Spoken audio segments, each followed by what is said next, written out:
Hi Evelyn, I'm going to introduce you to a couple new things that I want you to get started on this week, and when we get your lesson next week you will be warmed up and ready to go. I'm not sure how much piano you've done over the summer, but I'm going to assume that all the stuff we went over back in June that you're done with and we're ready to move on.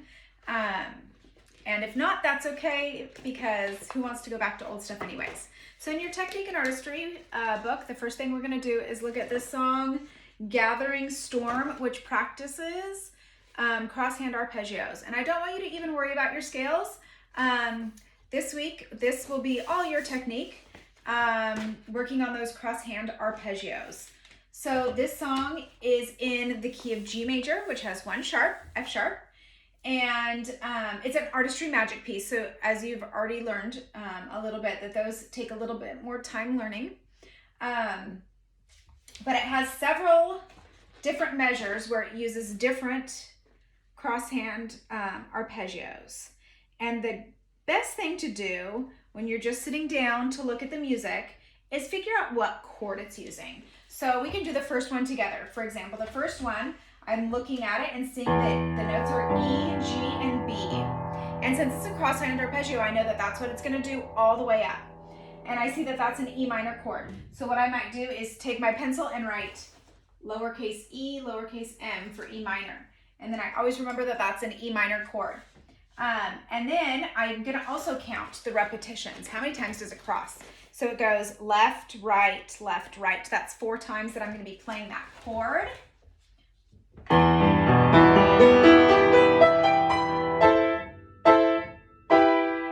Yeah. And then you would do the same thing with the next one. Look at those notes. A, C, and E. And my ear tells me that that's minor, but also my brain tells me that it's A minor because I know A major would have a C sharp in the middle. So I would take my pencil and write A minor there.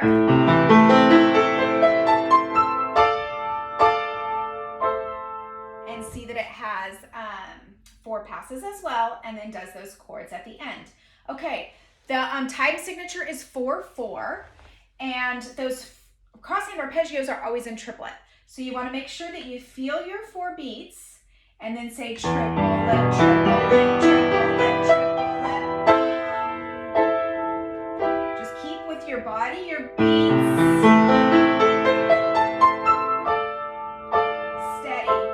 Here, this next measure, measure 5, I want you to notice that the triplet is actually separated out at the end. So you have 1 pass, 2 passes, and then it comes down right there. And that triplet is separated out, but I still know it's a triplet, and then beat 4 is right there. So beat 1, 2, 3, 4.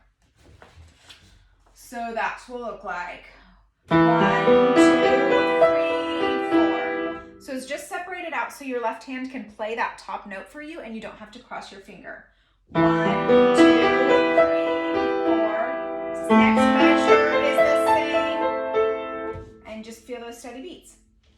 So I want you to do your best with this this week. And then I want to also point out one last thing, and that is that occasionally, here on the second page only, I believe, the left hand goes into treble clef. So here it's in treble clef, then it switches for this measure back to bass clef, then it switches again into treble clef. So you kind of always got to check where you're at. And if the notes are sounding wrong, you're probably in the wrong clef. You're probably reading bass clef notes, but it's supposed to be treble clef notes. Okay, the next thing I have been thinking that it's time to do is finish 4 lists. So we started that a long time ago. Let me find it in here. It's in the Piano Literature Volume 3 book.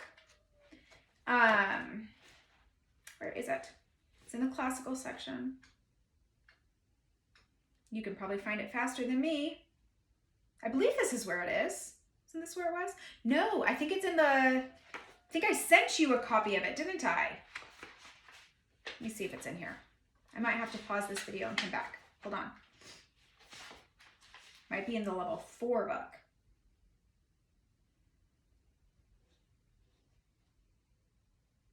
I've got the level 4 book close. It's in the level 4 book. Okay, well, let me grab it.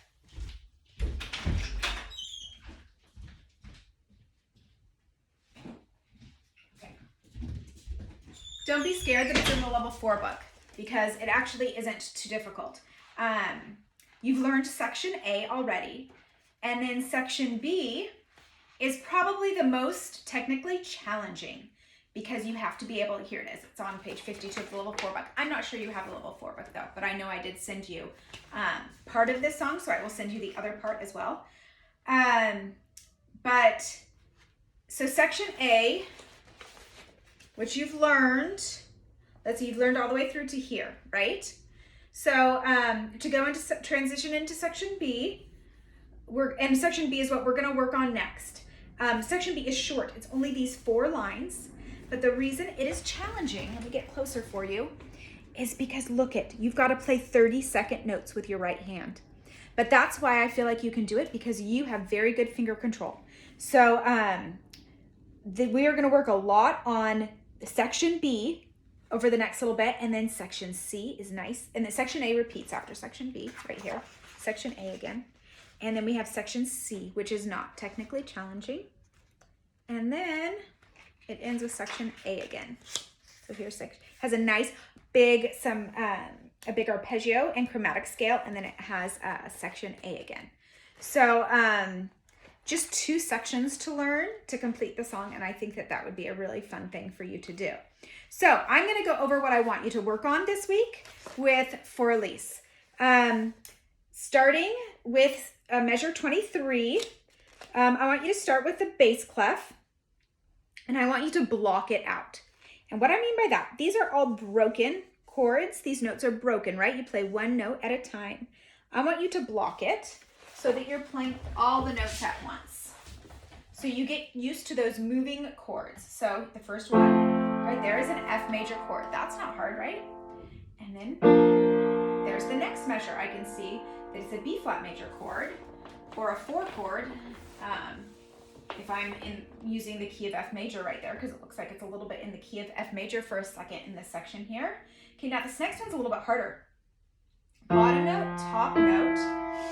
And it has those 2 note middle lines right there. And then back to our F major. F major again in measure 27.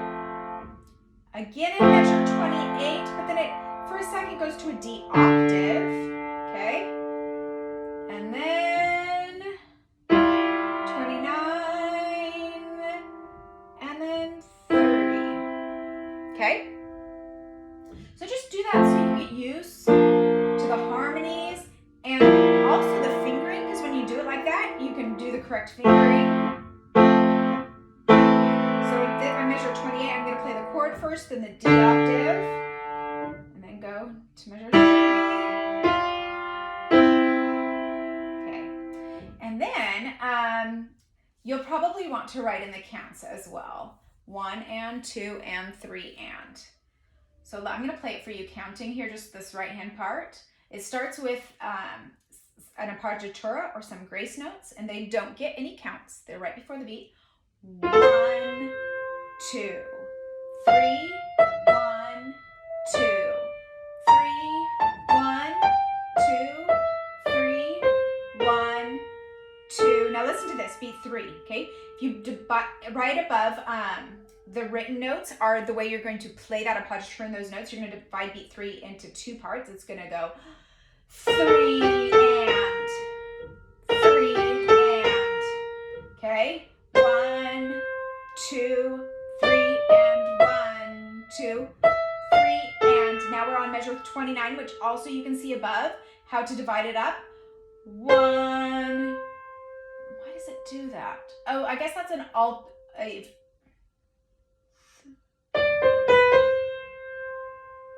Is that in the wrong spot? Ignore what's above measure 29.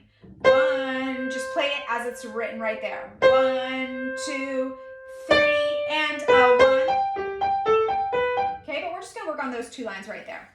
Measures 23 through 29. We're not gonna get into the 30-second notes yet. So after you get that, those 2 lines with the right hand steady and you've blocked out the left hand, then I just want you to try to play it with the left hand blocked. 1, 2, 3, 1, 2, 3, 1, 2, 3, 1, 2, 3, 1,